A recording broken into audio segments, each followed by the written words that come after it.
Let me ask you about other Republicans. What I've picked up is that in the Senate there are 5, 6, 7, 8 Republicans like yourself that are willing to stand up for what's true and what's not true. Willing to stand up to the president, John McCain, Lindsey Graham, other independents. Are there 5, 6, 7 Republicans that will stand shoulder to shoulder with you?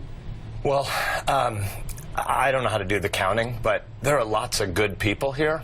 But this town is filled with people that are obsessed with short-term issues. Yeah. They want to get reelected and they want to get through media cycles. And Washington doesn't work and America doesn't work if there aren't a whole bunch of people thinking a lot more like you want your grandparents to be thinking about their grandkids' health. Yeah, tell us about Neil Gorsuch. How did the hearing go? Neil Gorsuch is a really impressive guy. A shame that it got overshadowed by all the other things, but he's the kind of person, I think, that could give people a little more hope in the health of their government and the kinds of people who understand what a calling is.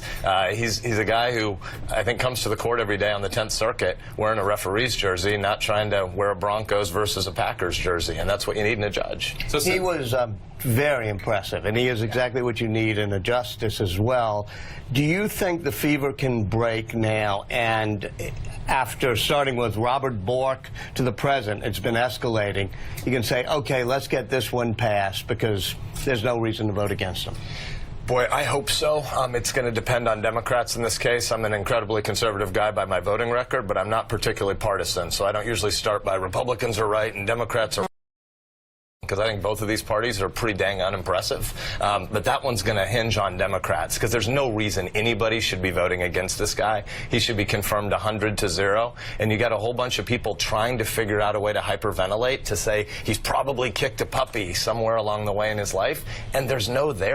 The guy's, I think his numbers yesterday were of the 2,700 cases he's heard on the 10th Circuit. He's been part of the majority 99% of the time, and he's been a part of a unanimous, the opinions he's written have been unanimous 97% of the time.